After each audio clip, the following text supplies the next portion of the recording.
So haters, guys, we're all gonna come across them in life.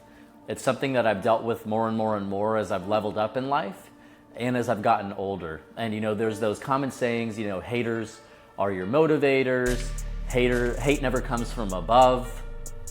And you need to use any type of hating energy that you get from people as motivation, right? That's just a sign that they view themselves as less than you, you're doing something right. And while all of those things are true, very, very true, a lot of people, including myself, internalize hating energy or vibes from people. And again, it's never people that are doing better than you in life. But we internalize that as, what am I doing wrong? I'm being nice to this person, am I coming across the wrong way? Is there something I said that bothered them? Is this person going through a hard time in their life? Which that's usually the answer right there. But what people really need to focus on is that haters are just a sign that you're doing something good in life. It means nothing about you. It means it's a projection of their own insecurities and own issues in life. And unfortunately, the higher and higher and higher we level up in life, so usually for men, that's in the looks department with their physique, their income, their career advancements, with women, right, in dating, getting a partner. The more you level up in those areas, the more your presence is going to trigger insecurities in other people. Now, one thing that I really want to focus on here is what I've noticed in my own personal experience. I've talked to this with males and females, and a lot of people agree with what I'm saying. Is what I've realized is haters almost always are the same gender as you, right? So for example, the better looking that I've become, guys, and I'll make videos on this, I came from absolute nothing, right? So I tried to max out my looks with the genes that I'm given, right? So I'm a decent looking guy, I believe. I have a very good income, and I'm able to have a lot of success in the dating world. And the guys, right, who notice those things, again, you're not bragging, but people, if they're hanging around you, friends, new friends, acquaintances, they'll be able to pick up on these things almost immediately when you walk in the room, right? Your aura, your presence, how you're dressed, when they see you out at the bar or at a restaurant, and how you interact with people, if you're getting attention from other people romantically, right? That's when I've gotten a lot of hater energy, when I'm being nice to people that I'm hanging out with, right? And again, it always comes, in my experience, I've never had a female give me any type of hater energy or vibes, ever. It's always been males. And the same works in the reverse. So beautiful, beautiful woman, right? They get a lot of hate from other females, right? Brittany always gets hit on so much. That B word, that bitch. They get jealous, right? So if a girl, is not very attractive, is struggling in her dating life, isn't attracting the type of high value men that she wants, she's gonna project her own insecurities, her own self-hatred onto Brittany, the beautiful one in the group, who gets all the attention from the males and could attract high value men, right? So again, it usually, from my experience, doesn't work intergenderally, if that's a word. It's always gonna be people the same sex as you. So this is something that I've struggled with and I've encountered a lot. What you need to do is you need to have a really strong core belief in yourself. You need to try to use it as fuel and motivation, that this is just a sign that I'm doing the right things in life, right? If other guys are getting triggered by certain aspects of me, that's just a sign of where they believe they stack up in life. And I'm gonna give you guys a really good example. So again, there's gonna be some videos on this channel about cold approaching or meeting women organically. So for example, I'll be out at, different restaurants, lounges, bars, other establishments with a group of male friends, sometimes just with one male friend. And I'm very cognizant of, if you go out and you're just running around talking to women, that sets the wrong impression, right? It's like, is this guy trying to hang out with us, or is she just out here to meet the ladies? So what I do is 9 95 to 98% of my time, depending on where we're at, right, will be spent with the boys, right? How have you been? Catching up? How's your job going? What's new with you? Just hanging out with the guys, right? Well, people know about me, right? If there's a cute girl that I see and she looks approachable, right? We could be hanging out 4 hours together. And I'll say, hey, I'll be right back. I'm gonna go talk to this girl. Usually I prefer, right, to go up to a beautiful woman. And I'll go up to them. I'll have, hypothetically, right, this has happened many times. I'll have a great interaction with the girl, get her number. We'll be smiling, laughing. I'll get her number. I'll come back and I'll sit down. Won't be bragging.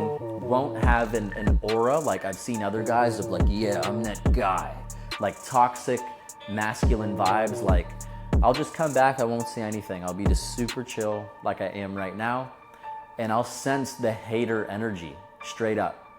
And this has happened many, many times. And it's upsetting. It's actually upsetting because you'll be hanging out with guys for, we'll be having drinks for 3 hours together, right? Having a great time. I'll step away for 3, 4, 5 minutes, come back, and then that's when the hater energy is started. I've seen this trend happen over and over and over and over again. One thing that is important, guys, is, let me give you another example.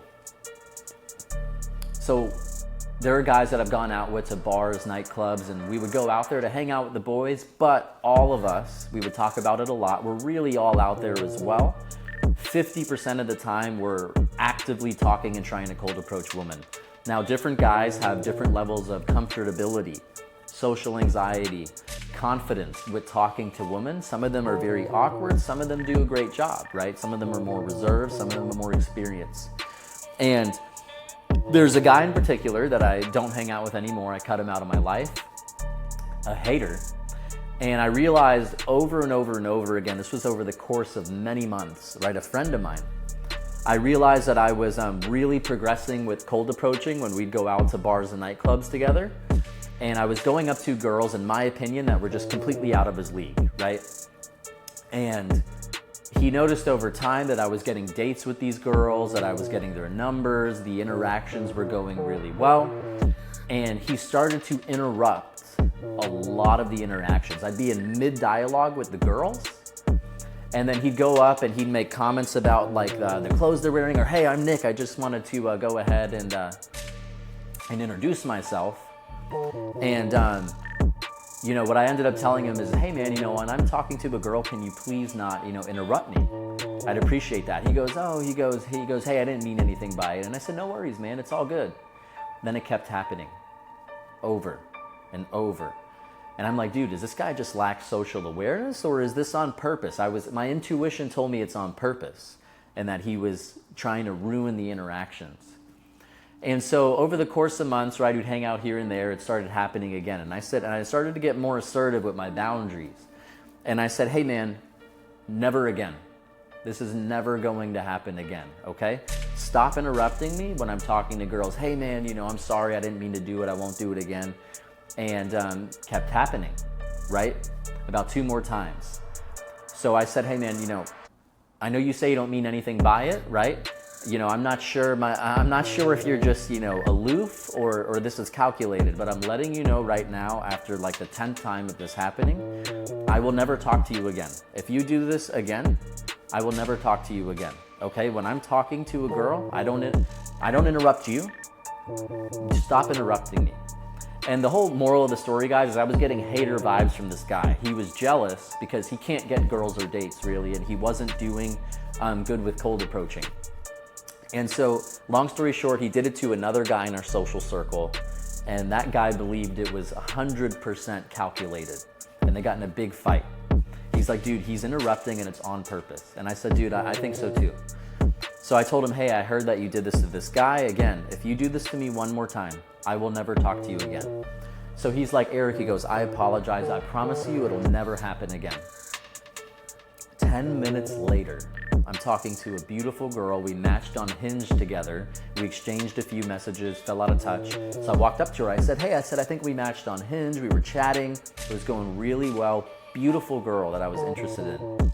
I could tell by his energy, right? We were standing, me and the girl, probably like a foot apart in like this crowded bar.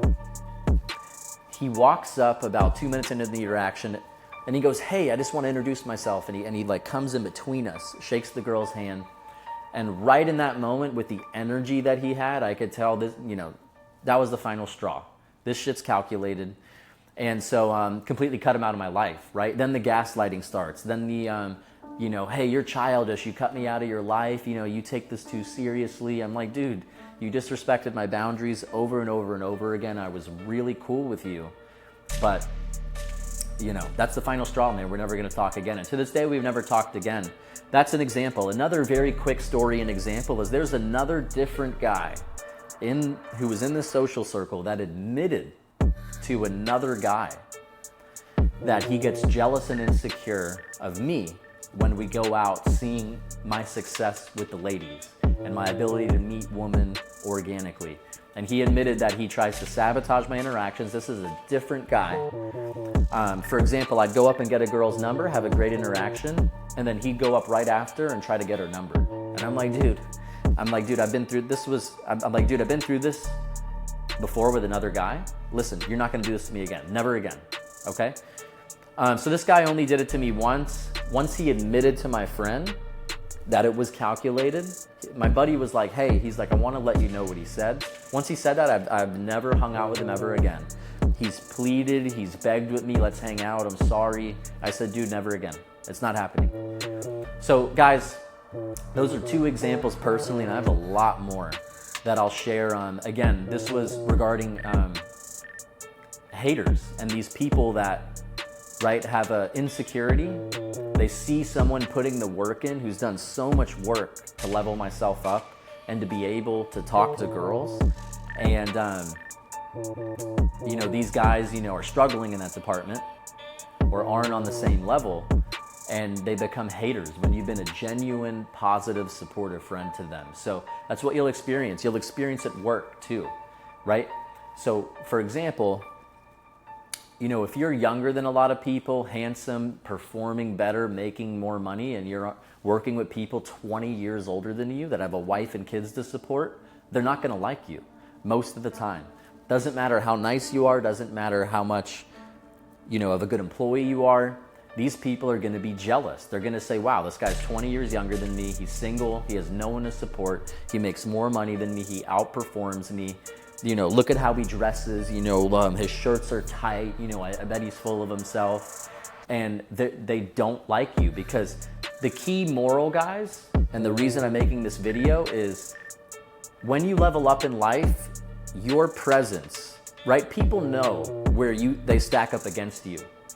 And it's gonna be a reminder to them of all the work they didn't do in the gym, being able to talk to girls, in their career, right? It's gonna be a reminder to them right away, wow, look at this guy who's been grinding for 10 years. Look at the level he's gotten to while I was just, played the victim and woe is me mentality, right? And instead of taking radical accountability, which is my next point here, people don't want to be radically accountable. I've realized that. I think I'm a 1% personality out there. I've realized as I got into the world, right? I realized, wow, most people aren't like this. So what I mean by that is, anytime growing up, and guys, I was the ultimate loser growing up, the ultimate loser. But even though I was a loser and had self-esteem issues in my teens and early 20s, right? Anytime I met someone who was more attractive than me, had a better physique than me, could get better girls than me, made more money than me, was doing better than me, I never once hated them. My mindset was, what can I learn from this person, right? Wow, they know something that I don't know. What can I learn from them? I want to be like them. I want to be able to absorb some of those traits, learn from them to improve myself. I realize most people don't have that trait here. And the world would be a better place if people had that mindset and that trait. I'll give you an example. A lot of people, I'm going to make a video about this. A lot of people want to have that woe is me mentality or blame the whole world, right? They're not the problem, right? They're skinny, they're unattractive, They have bad style. They suck talking to girls. They can't get a date, but they want to blame the world. Oh, women are the problem. It's social media is the problem. You know, these guys are all just on steroids. I'm not on steroids, but you guys get the point. Nor do I look like I'm on steroids, but they just want to blame everything exteriorly, because the hardest thing to do in life is something that I did when I was about 22 years old. I looked at myself in the mirror and I said to myself in the mirror, I said, you are an absolute loser. You're a loser. And I had to, in that moment, right, take radical accountability to level up my life in all departments. And I've done it over the last, I'm 30 years old now, over the last, 7-8 years. I've leveled up myself as much as I can in every single department. And I really have no regrets, right? It feels great now. I'm reaping the rewards of it now. And that's why I created this channel, because I want to be able to help people that are younger, my age, or even older, right, guys? It's never too late. And yeah, so that was the point there regarding radical accountability. And I realized, things that could trigger masculinity, and so this is focusing on guys now, right? Things that trigger masculinity, or at a biological level, our ability to procreate with beautiful women, those are going to be the things that cause hatred, envy, and jealousy. Let me give you an example. So if I was amazing at riding bikes, right? Amazing at riding bikes, I rode them for 10 years. I could do like the Tour de France, right? Well, if I met a guy and we're hanging out, right, a good friend of mine, and I'm like, hey, man, he's never rode a bike before, right? If I'm like, hey, man, let's go ride bikes together, right? He's going to be falling down. He's not going to know what to do. He's going to be horrible at it, and I'm going to be a professional at it if that's something I've spent 10,000 hours on, right? That doesn't trigger their masculinity or their ability to procreate, their ability to get woman, looks, money, and status usually. So they're gonna be cool, like, oh, dude, Eric, you're really good at this. Like, show me how to do this. How should I? Oh, I'm falling down. Yeah, dude, let's go grab a drink. Let's go grab something to eat. This is a lot of fun. We'll have to do it again sometime. But I realized when it comes to women, right, cold approaching, hanging out with the boys, the gym, things like that.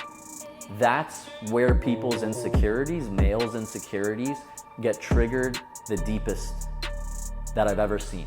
So, guys, I'm going to go ahead and wrap up the video. Those were just a few key points I wanted to talk about haters. Again, recapping it. It's always going to be usually the same gender as you. The opposite gender usually is going to love those same traits about you, right? So if you're handsome, you have good style, you make a ton of money, you can get ladies, women are going to like you even more. They're going to love that. They're going to love the confidence. They're going to love all those aspects about you. You will find men out there. It's rare. You will find guys out there that are doing really good themselves, and they'll be supportive of you and be brothers to you. But most of the time, right, if people aren't on your level, if they're going to feel some type of way about you deep down, and a lot of people won't say it, but you could tell by their facial expression, or when good things happen to you, you can tell from their body language or facial expression, they're upset. And it's because they're selfish. People are so selfish these days. It's not even that they don't like you, right? These people, they liked me. They really did, right? That's why they kept hitting me up wanting to be my friend. They really respected me. But they were so selfish that they got jealous thinking about the own things that they didn't have that I had. And they projected that out onto me and wanted to sabotage my interactions or be a hater. And again, guys, we need to have a better mindset around this and view haters as your motivators. The more you level up in life, it is inevitable that you're going to have haters. And ultimately, that's what I wanted to say. So I appreciate you guys tuning in, and hope you have a great rest of your day.